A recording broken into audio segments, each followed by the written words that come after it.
The following is a Comfortably Zoned Radio Network production.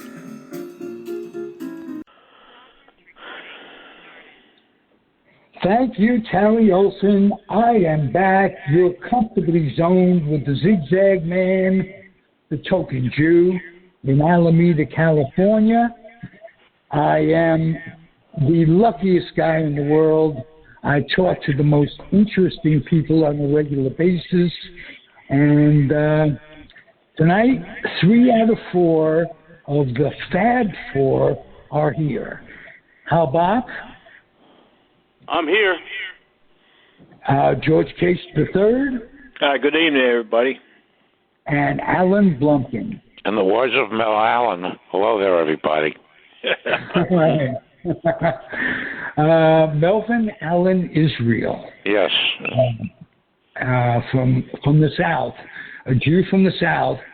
I wonder how he is like Ron Blumberg. You talk to him, he grew up in a totally different era. Anyway, tonight we are going to cover one of my favorite subjects, a book written by Mr. Bock called Banned. I think it is among the most prevalent books, baseball books, in the last 25 years. So let's talk about it. Hal, give us a synopsis of the book, and let's go from there. Well, Banned came about largely because I found myself writing a lot of stories about players who had been thrown out of baseball over the years. And I thought to myself, if I put a compilation of these together, it would make a book, and it did. Many of the suspensions and banned from baseball, a lot of that came during the era of George Landis, who was the first commissioner. Now, you have to remember that in 1919, the Chicago White Sox threw the World Series. It's a permanent scar on the face of baseball, and the result of that throwing of the World Series was that 8 Chicago White Sox players were charged with conspiring with the gamblers, and they were found not guilty, by the way, in court. But baseball hired this judge, Kennesaw Mountain Landis, and he was a tough old guy, came out of Kentucky. I'm sorry, I think he came out of Georgia. Yeah, Kennesaw Mountain, Georgia.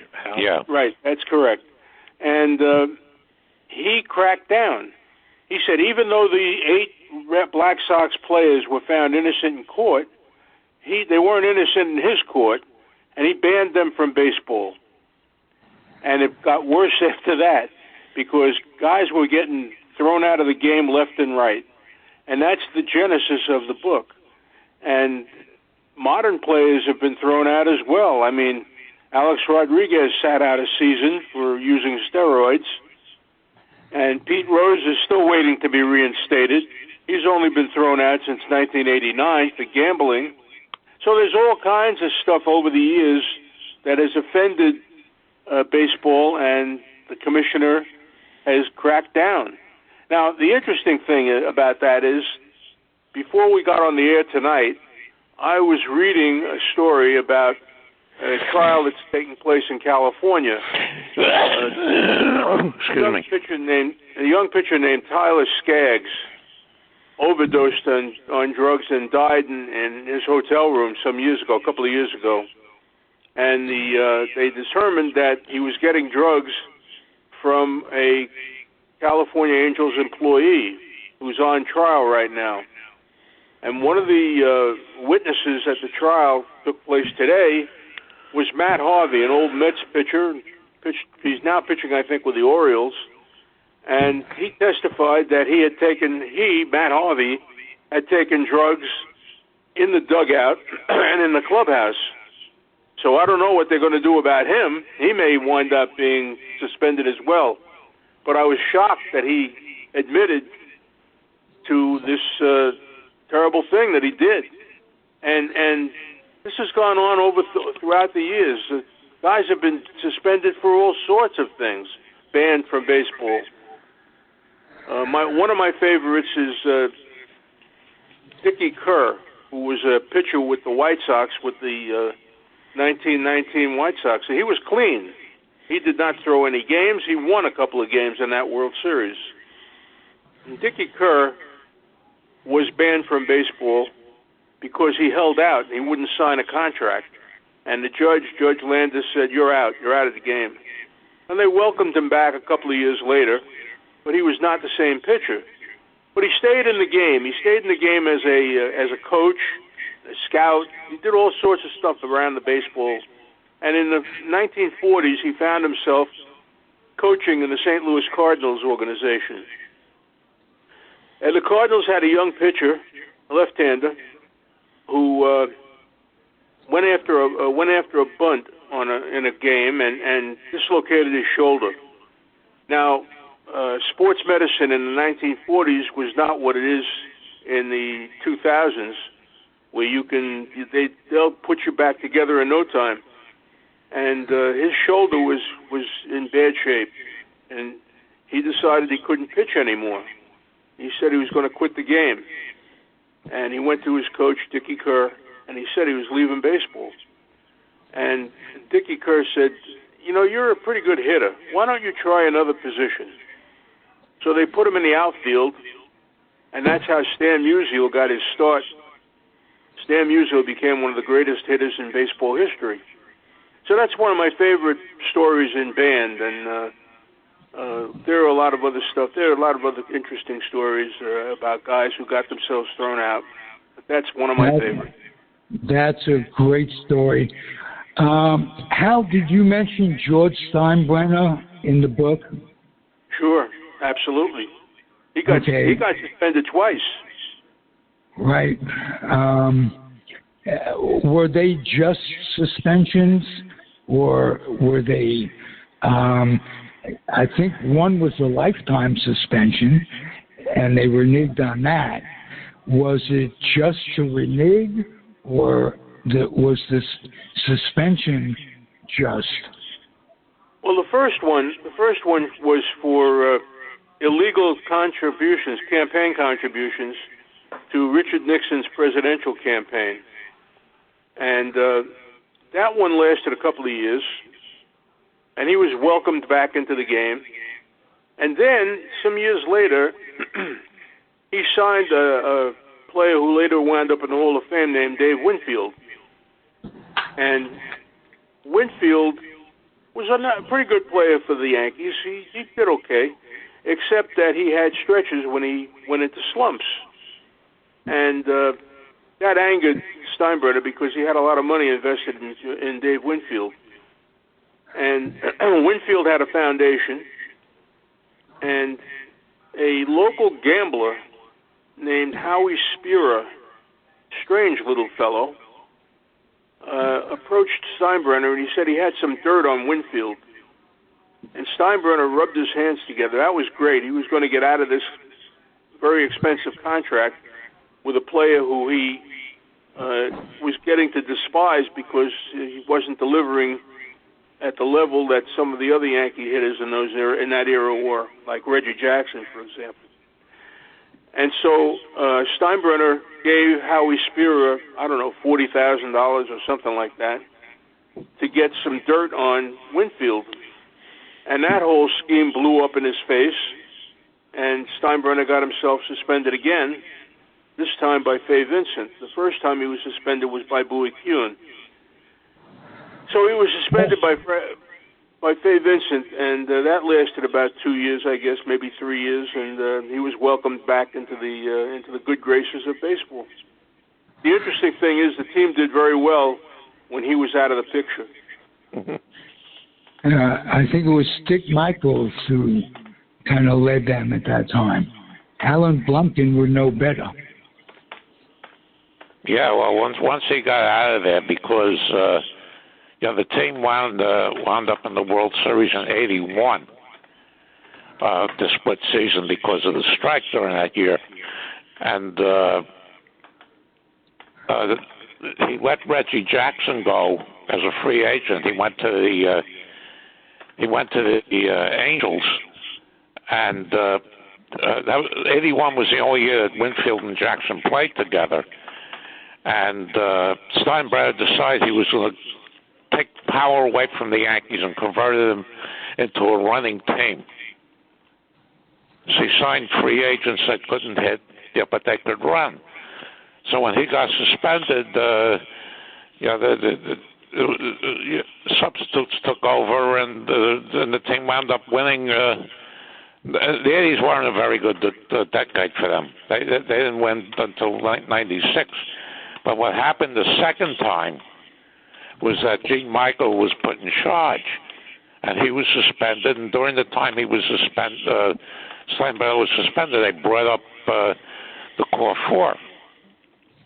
They signed and brought up the core four, Jeter, Posada, Pettit, and Rivera. And now, he had signed. Did Steinbrenner want to get rid of those guys at one time? I don't think so, because they won. He tried to trade Andy Pettit, I know that. Andy Pettit played 3 years with the Astros. Right.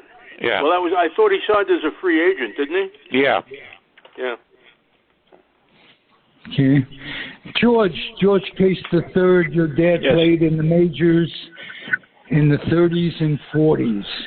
Were there any scandals that he talked about?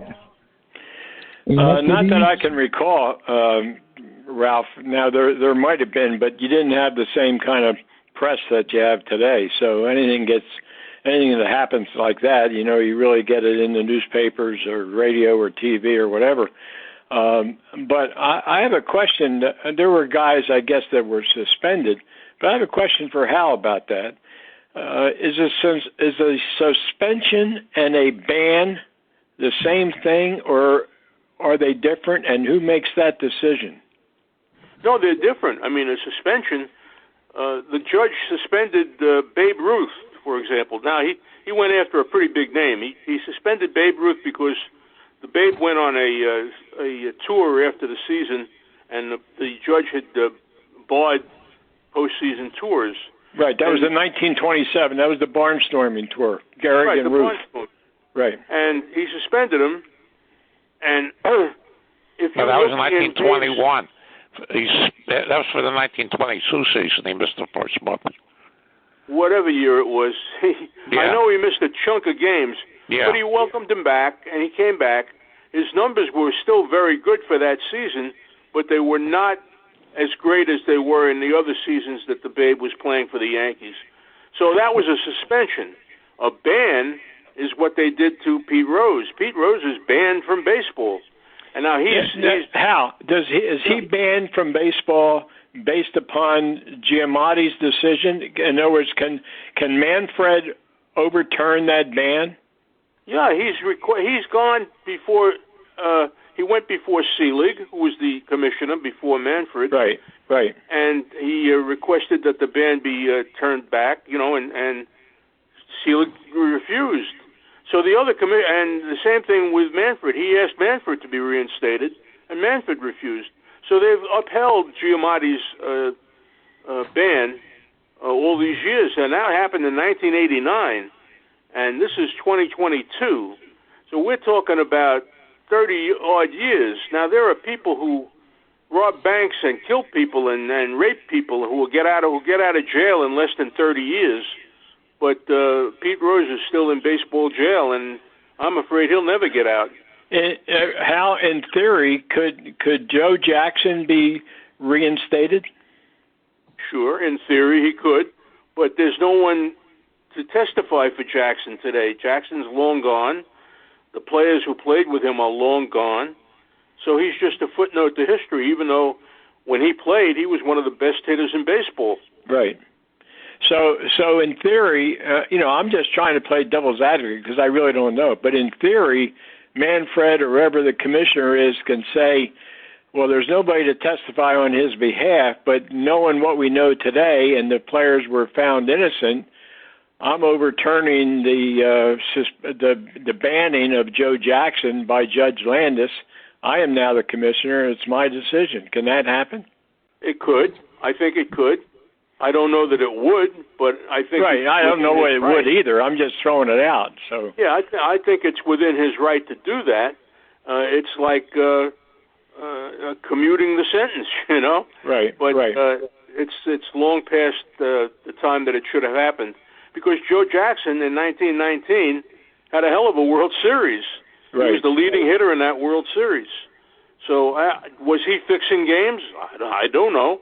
But if he was, he did it in a very odd way, I'll tell you that. Right. Well, supposedly, wasn't it, I mean, I'm looking back, and from what I've read, supposedly the deal was that he knew about it, but did not talk about it. That's exactly true. That's 100% true. Right. Because he found money on his pillow in his hotel room. Right. So he knew what was going on, but he chose to do his thing. He played the game. I mean, you're talking about a different generation of ball players. He played the game all out. He had great natural talent, great natural ability, and he wasn't about to not use it. So, I mean, he wasn't trying to fix games, I'll tell you that. He was trying to win games. Right. He did a lot for the White Sox in that World Series, if you look up his record. Yeah, Buck Weaver was the saddest case because he never took a dime. Same thing. And he was mad because he was in the meetings and didn't tell anybody. That's correct. 100% correct, Alan. Okay. Did the commissioner consult with anybody before he suspended these guys? No. George Landis was, he is an absolute ruler. He was in charge of baseball. He didn't ask anybody else's advice or opinion. The interesting thing about the 1919 World Series, the gamblers conspired before the series began.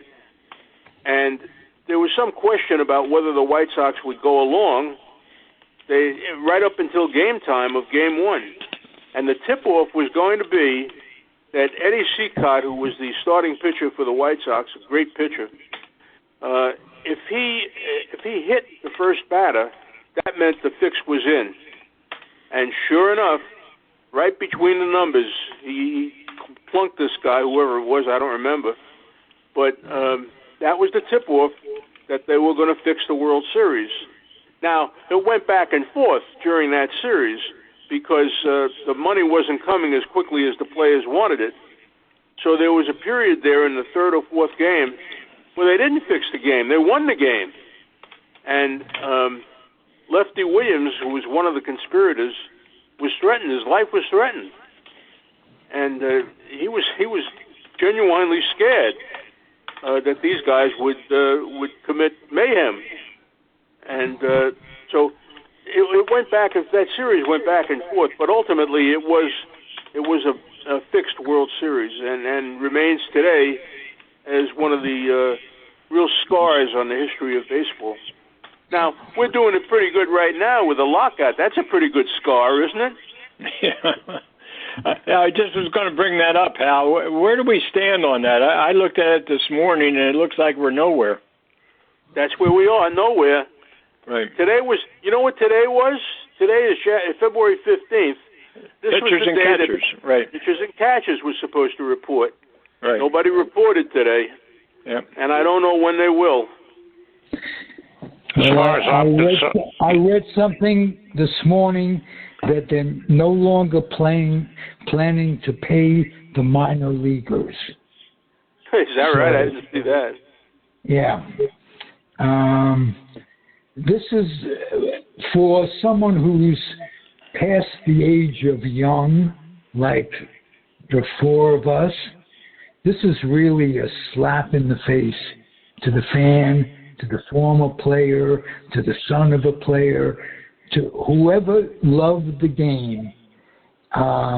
This is really a disgrace. And I wrote something today, a pox on both their houses. I've been saying that for ever since this happened. this lockout went into effect, and I put on one of the Facebook sites I'm on, I put down that how I lost interest in the game. I hardly watched anything last year, and any system that pays Joey Gallo, who can't play at all, $6 million a year. I mean, these it's a plague of it's millionaires and billionaires, and the first thing they'll do if there's a season this year is that they'll raise the ticket prices for next year. Well, you know what, Alan, I agree with all that. That to me, it's really gotten out of hand, and I've said it before. I mean, the millionaire players were benefiting by the billionaire owners, and now the billionaire owners are trying to regain some control because, it's really just become outrageous. I mean, the average salary now is, a couple $1 million a year per player. And yet, Ralph, what you're talking about, the minor leaguers, they don't get paid a hell of a lot of money. They get bonus money if they sign, but basically they don't, reap the rewards until they get to the major leagues. And if you look at the salaries, look at the guys that are making $5, $6, $7, $8, $10 million per year for 10 years or whatever the crazy thing is. And when my dad was playing, the highest paid player in baseball, two of them, DiMaggio and Williams, they were making $100,000 a year, and they thought that was just crazy. $100,000 for a caliber athlete like those guys compared to, you're talking about some of these unknown players or marginal players making $5 and $6 million a year. Well, what did they ask Babe Ruth, the president of the United States, doesn't make as much money as you do? Hoover, yeah. Right. And he said Babe Ruth said he had a better year than he did. And he did, if you remember Herbert Hoover in history. God knows. Hal, what was your favorite part of writing the book? My favorite part of writing the book was writing it. I mean, I love the research. I love looking stuff up and finding stories that maybe are not as well known as others. But I love the writing of it. I write every day now, and that's what I do. Yeah, keeps you young. I have a little poster in my office here at home that says "Write is right," and that's what we do. We're writers, and we write. Right. Well, Hal, you've certainly written some wonderful books, and I wanted to compliment you also. This band is a wonderful subject, very appropriate to today when looking at the steroid era and all the rest of this stuff. But going back to one thing, Ralph, you asked me, and it just dawned on me. There was it didn't turn out to be a scandal, but my dad happened to be his roommate, Dutch Leonard, who was the great knuckleball pitcher for Washington. In 45, Washington was in a pennant race with the Detroit Tigers, and they're playing a game. I don't know whether it was in Detroit or wherever it was, but my dad and Dutch were roommates. Dutch gets a call from a gambler saying, Dutch, if you throw a couple down the middle that you shouldn't have, I've got a few bucks for you after the game. And Dutch told my father, and my father said, Dutch, you got to go to tell Ozzie Bluege about this right away, which Dutch did, and didn't even consider the offer, but that happened to be a scandal that had the potential to be a scandal if it ever happened, and it did not. Yeah, two things I'd like to mention. First of all, Hal, it's been a while since I read it. Did you discuss the 1877 Louisville scandal? Yes, I did. It's in there. Yeah, and I finished a couple months ago. I finished the biography on Eddie Seacott, and they went in 1920. The Whites, this is before the whole thing came out. They had a week in early September. They were losing games to teams that they had no business losing to. So the gamblers did have their hands in the cookie jar then. I was very surprised to read that, yeah. From what I can understand, the players on the White Sox team had great hatred for Comiskey, who was the owner of the team. He was a tightwad. He wouldn't give them any money. Part of the problem with Seacott was that his contract called for him to get a bonus if he won, I think, 30 games. Yeah. And in those days, winning 30 games was not outlandish. People did that. Pitchers did that. And he got to 29 wins, and suddenly the manager wasn't putting him in. Kid Gleason was the manager. Wasn't pitching him. And apparently that was on orders from Comiskey, because if he doesn't pitch, he can't win that 30th game. And that drove Seacott nuts. And he was a key participant in the fix, largely because of that. Another thing is that they all hated Eddie Collins, because Collins was a college boy, and he came over with a huge contract from when Connie Mack signed him with the A's, and to keep him from jumping to the Federal League. So when Connie Mack sent him to the White Sox, he carried that contract along with him. And the players that were involved couldn't stand Eddie Collins. Was he involved in the scandal at all, Collins? No. Oh, okay. There is a terrific book. A book and movie, 8 Men Out, that deals with the scandal, the 1919 World Series. That provided me with a lot of information. And the movie is terrific. I thought a lot of people criticized it, but I thought it was very good. How was that movie based upon the actual trial? I mean, like the Lou Gehrig prior to the Yankees. I mean, was general, information about Lou Gehrig and his life, but there was some Hollywood stuff that was in there. But I'm just curious about 8 Men Out. I mean, was that based on fact? And was the trial and all that kind of stuff? I've seen the movie, but it's been a long time ago. From what I can tell, how accurate was the movie? From what I can tell, it was accurate. Right. But say it ain't so, Joe. Right? Yes. Saber has a Black Sox committee. They've had it for a number of years, and they do a lot of research on it, and they're finding some flaws in the original book and the movie. The best book I found on this is called The Betrayal by a man named Charles Fountain. And I recommend it. Book. Yeah, I recommend it because Asinoff brought the whole thing to public. Okay, guys, can I ask you about Speaker and Cobb and the alleged indiscretions that they had?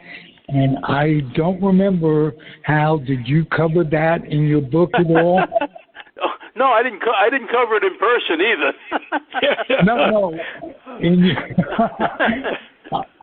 I did not do anything about that in the book because they weren't suspended. They weren't banned, were they?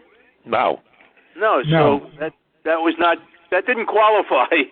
But I did know, and there's a book has been written about that episode, which I have here. Ian Kahanowitz wrote a book on that. Yeah. So I mean, it happened, but they weren't banned. So if they weren't banned, they didn't qualify for my book. Now, what about Phil Douglas? Is he in there? Yes, he is. He's in there. And Jimmy O'Connell, Jimmy O'Connell, that's right. He's in there too. Another one of my favorite subjects of being banned is the team doctor for the Giants. The New York Giants team doctor got banned. How did that happen? Well, everybody on this panel knows about Fred Merkle and the Merkle incident, the boner. Right. And the Cubs and the Giants were forced to play a playoff game because of that boner. That the season ended in a tie. They had to play an extra game, and the place with the Polo Grounds was crazy. I mean, they were just jammed. Fans were climbing up poles to look at, light poles to watch the game. And down behind the dugout, in the tunnel behind the dugout, the team doctor for the Giants approached the umpire, the best umpire in baseball history. That would be Bill Clem. which is spelled K-L-E-M, Ralph, not C-L-E-M, which is in your book. Yeah. K-L-E-M. Well, anyway, he approached Bill Clem, and he offered Bill Clem money to fix the game in the Giants' favor. And Clem was having none of that, obviously, and blew the whistle, and this Giants doctor got himself banned from baseball by the judge. No, not by the judge, by the committee that was running baseball at that time. The judge came later. Yeah, yeah. It was a 3-man commission. Yeah. At that time, that was 1908. Hal, did Judge Landis appointed by that commission, or how did he get the job? The owners offered him the job. The owners hired him. He was a well-known, renowned judge, and he was a tough guy, and that's what they felt they needed. And so they put him in place, and he just cracked down immediately.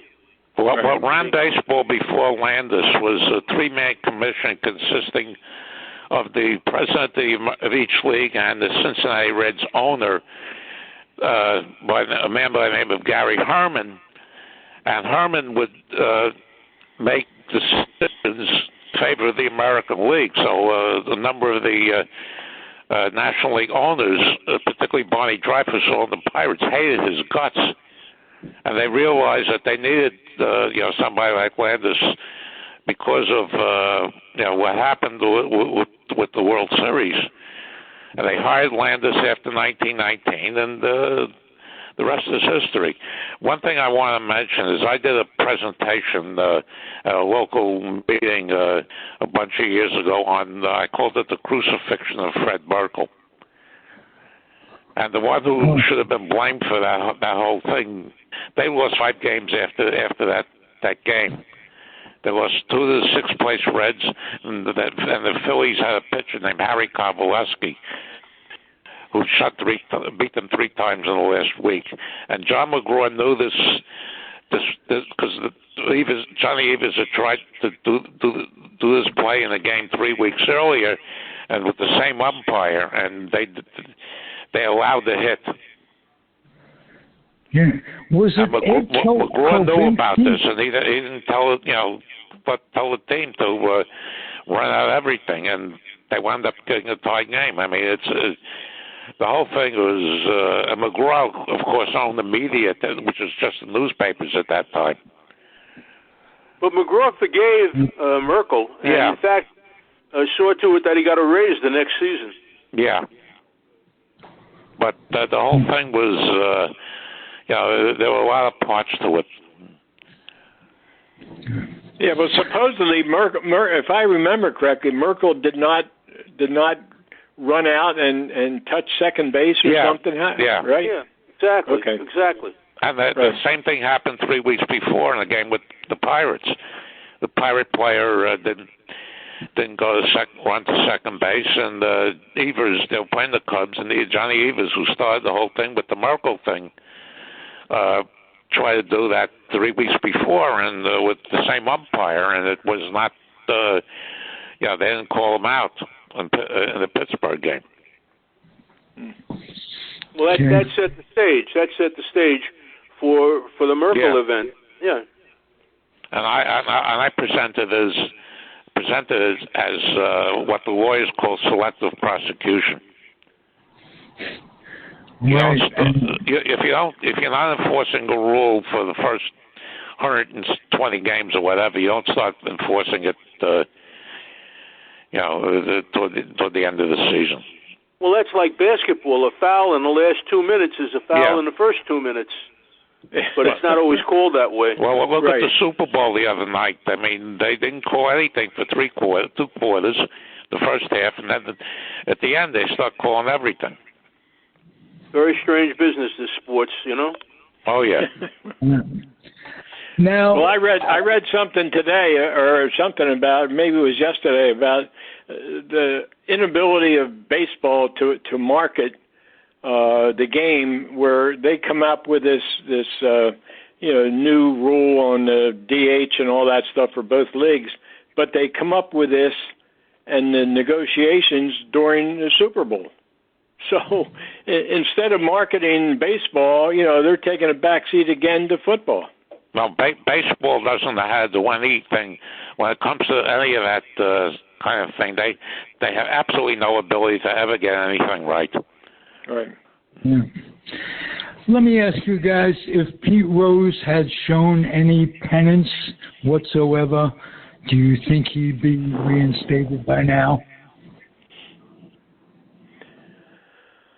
Well, I'll tell you what I think. I think yes. I think if he had just said, yeah, I did, I made a terrible mistake, blah, blah, blah, but instead, he fights it, says how innocent he was, and in the meantime, if you ever go to Cooperstown, he's there signing autographs for all kinds of money. So in my opinion, Rose got what he, a lot of people would disagree, but I mean, great player, but he made a mistake and he should own up to it as far as I'm concerned. Well, I'll tell you this. I had occasion to interview Pete Rose, maybe a half a dozen times on various promotional things that he was doing here in New York. And I would ask him about the charge that he had bet, and he denied it to me a half a dozen times. So I knew then he was lying, and I know now that he was lying. Right. But baseball, it's kind of two-faced. When they announced at an All-Star game in Atlanta, I think it was, the greatest players in baseball history, they included him. And Fox had him on their broadcast, their baseball playoff broadcast a couple of years ago.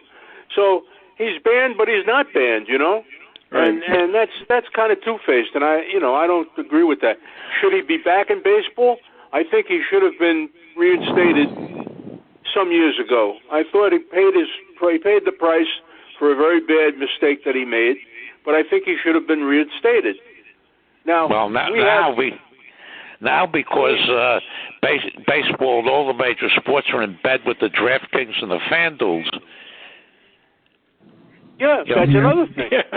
In fact, you can't watch TV for 5 minutes without seeing one of those commercials.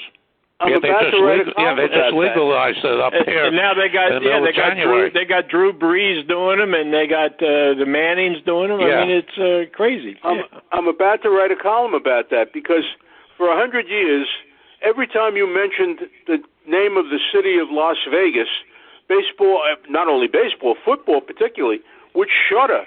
My God, that's where they do all this gambling. We don't want anything to do with those people. Right. Well, now Las Vegas has a professional hockey team in the National Hockey League. Las Vegas has a professional football team in the National Football League. And Las Vegas is going to have the Super Bowl. So how all of a sudden Las Vegas became clean? I don't think so. But, times change. They always tell me that. Times change. Well, apparently they did. I've got a trifecta for you. If Oakland doesn't come up with a stadium in due time, they're going to be the Las Vegas A's. That's my prediction. So they'll have a very good possibility. Yeah. Now, Ralph, if that happens, where would they play? In the football stadium? They build a stadium for them. Well, that's why I'm asking you, because it seems like today, every time you get a franchise switch or a move, instead of having one stadium the way they used to with those cookie cutters, now each team, the NFL team has to have their own stadium, and the Major League Baseball team has to have their own stadium. Well, if you saw what the Raiders coming back did to the Coliseum, which wasn't the greatest stadium, but it had some charm. You could see through the outfield. They didn't have that big monstrosity up there. Teams need a separate baseball and football stadium. No question about that. And they'll build one with a dome. And, that's another dome stadium, which is a monstrosity in any sense of the word, baseball inside. But we have an example of that right here in New York. The Islanders played in the Nassau Coliseum for 40 years, and it was it had a lot of charm about it. Let me put it to you that way. They called it the barn. It was not the most beautiful place to watch a hockey game, but it was their home. And they got tired of it, and they moved the team to a new stadium in Brooklyn, where the Nets were going to play, the basketball team. So Barclays Center became the home of the Islanders and the Nets. The only thing is, it was not appropriate for a hockey team. It couldn't. The sightlines were screwed up, and it was not a good place for them to play. So now they built them a new building here on Long Island in Elmont, a beautiful new facility called the UBS Arena. And so we now have Nassau Coliseum is the home to some minor league basketball team, and the Brooklyn facility is the home to the Nets, and the UBS Arena is the home to the Islanders. So everybody's got their own home. I mean, it's crazy, you know. Well, with the multi-purpose stadiums, when they converted to separate stadiums, the only one who did it right, the only city who did it right was Kansas City, because they did it. After both the stadiums opened in '73, the current stadiums, the Royal Stadium and the They're side by side, aren't they? They're side by side, aren't they? And right. When everybody else decided to do that, the price went up a bit, to say the least. Well, I know that they would implode. Yeah, they would implode a stadium, the cookie cutter or whatever. I know in Philadelphia they did it with Veterans Stadium. I mean, they blew that up.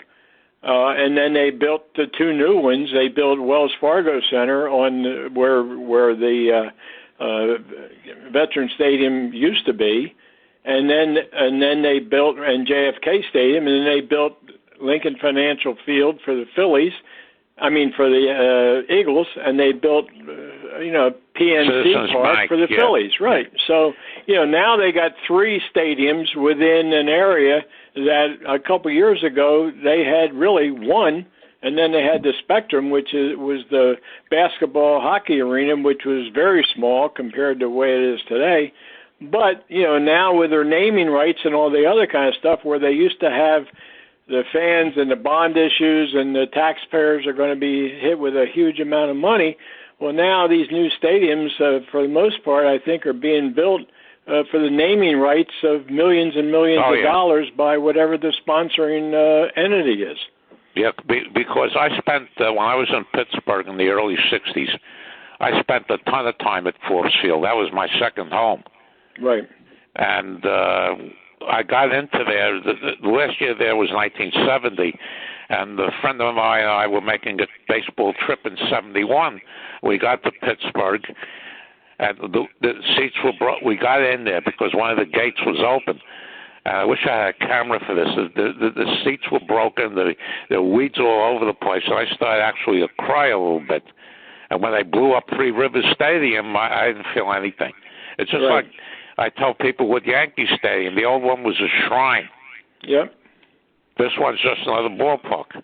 Yeah, well, I agree with all that. Alan, you and I think Hal, Ralph, we all recommend, we remember what it was like with those old stadiums, and there was a certain amount of charm and history and all, and then all of a sudden you're blowing it up, and Yankee Stadium, to me, was the epitome of that. There you have the Cathedral of Baseball, replaced by the same name, but as you've said, Alan, it's like a shopping center that has a ballpark in the middle.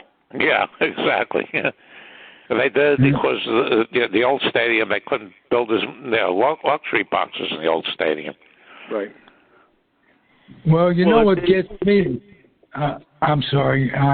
Just want to say that the Arlington Stadium that is being replaced, I went there in the 70s or 80s, and I thought that was it was the 90s and 95 or so, and I thought it was a beautiful stadium, and 20 years later, they replaced it.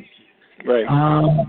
It reminded me of the Polo Grounds. Which stadium are you talking about? The Arlington Stadium. In Texas? In Texas. Yeah, Yeah, because that was basically a built-up minor league ballpark, and the thing is that the stadium they replaced it with, which I saw a few games in over the years, lasted 20 years, and they built a new one. The same thing in Atlanta. Right. That's the one I'm talking about. 20 years, they build a new one. Same thing with Atlanta. They went from Turner Field to, what do they call it, SunTrust Park now, whatever the hell they call it. You can't keep up with this stuff anymore. Right. You know, the cost well, of that's all those naming rights. Now, let me ask you something, Alan. I don't know. I mean, I know why Shibe Park was called Shibe Park and, of course, Griffith Stadium. But where did the name Forbes Field come from? Revolutionary War General. I'm sorry. Our side or theirs? Was he on our side or theirs? Our side. That's where that came. When I found that out years ago, I was very surprised. Yeah. I was going to say, what's the connection to a Civil War general to a baseball stadium Revolutionary, in Pittsburgh? Because they fought a battle there. Oh, they did? Okay. Yeah. It was called Fort Duquesne back then, and that, of course, Duquesne University is in Pittsburgh also. Right. Yeah, I mean, I've read about that battle, but I didn't realize was it on that site. I mean, on the site of Pittsburgh. Right.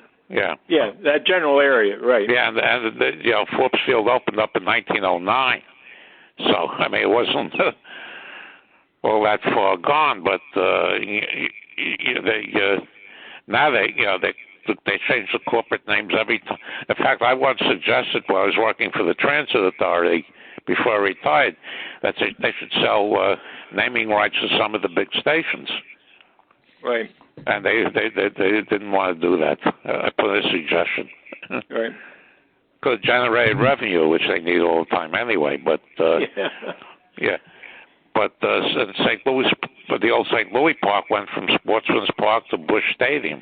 Right. Yeah, because they got the name. Yeah, the naming rights for Anheuser-Busch. Right. Yeah. Well, they bought the team. Right. That's who Bill Veeck sold the Browns to. The Cardinals had an owner that was jailed for tax evasion, and he had to sell the team, so he sold it to the Anheuser-Busch family. And of course, that's when Veeck said he knew the jig was up in St. Louis. All right, guys, what a terrific show as usual. Middle of the month, next month, we're going to be there, and David will be back with us.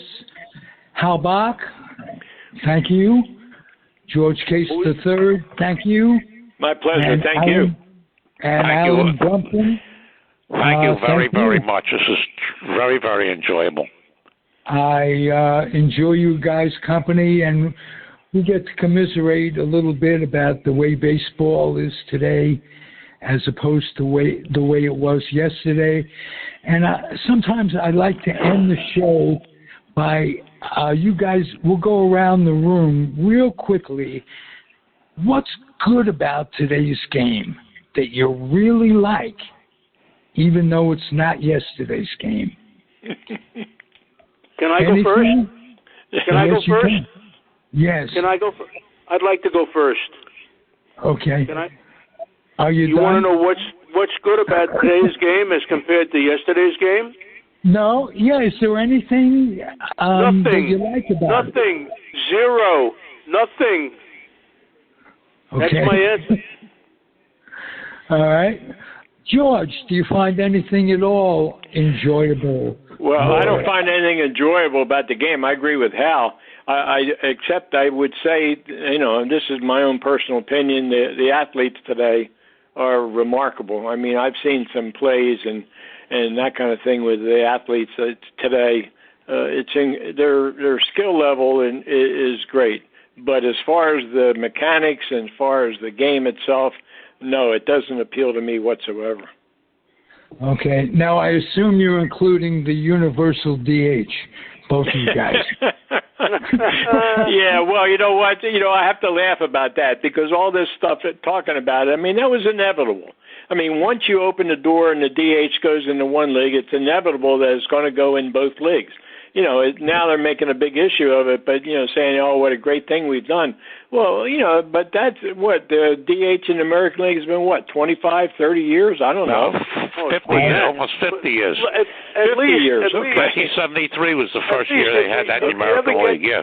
If we ever get baseball back, at least they'll play the World Series with one set of rules. Yeah, right. Yeah, exactly. I mean, that was the stupidest thing I've ever seen. Yeah. To play the game with one set of rules in the National League park and a different set of rules in the American League park. Hal, I couldn't agree with you more about that. It's bothered me, and a lot of people take issue with me. You say, oh, we'd like to have two rules. But I say, you know what, that's crazy, because if you know anything about baseball, it takes a totally different strategy when you've got pitchers hitting and then you got a DH in the National League.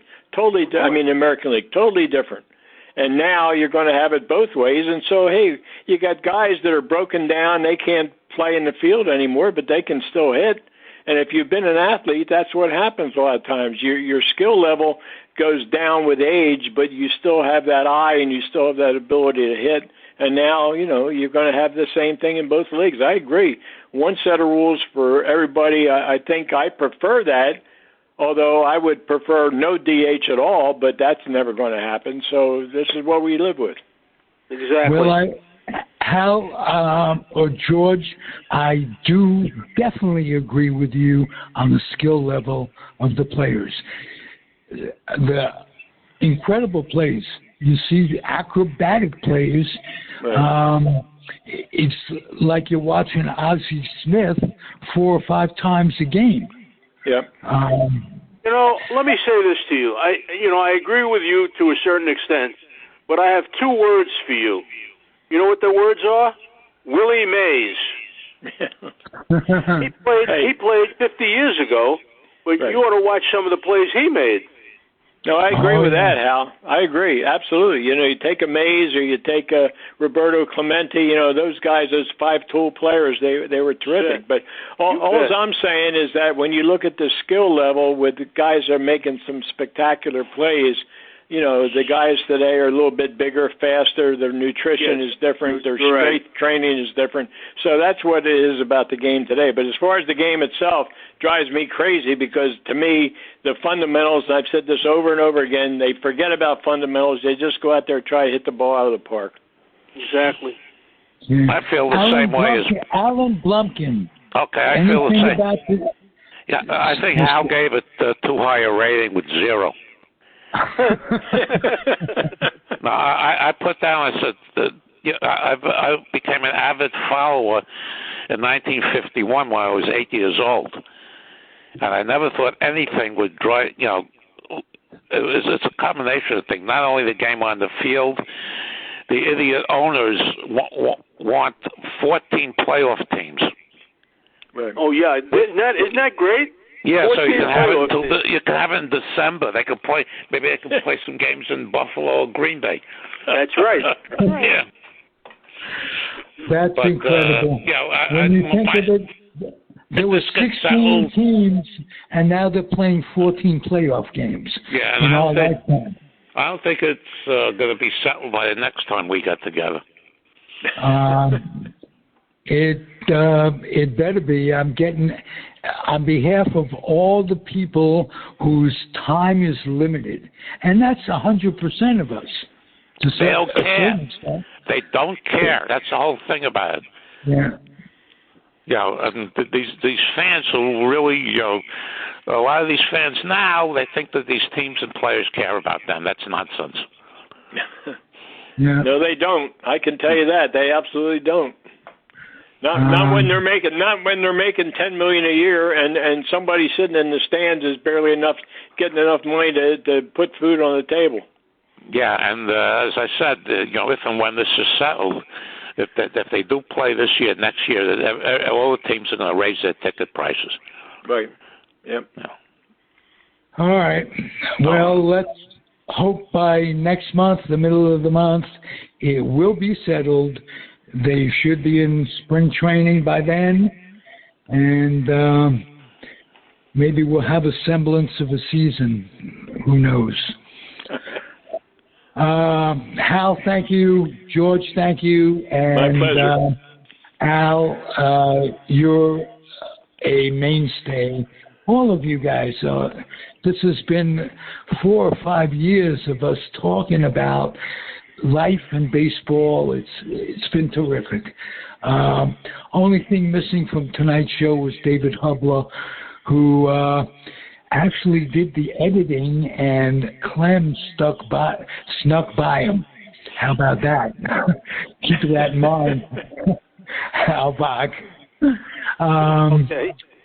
But other than that, it was a great book, and there was a few other things that Alan pointed out to me. Bobby Thompson's name was spelled with a P.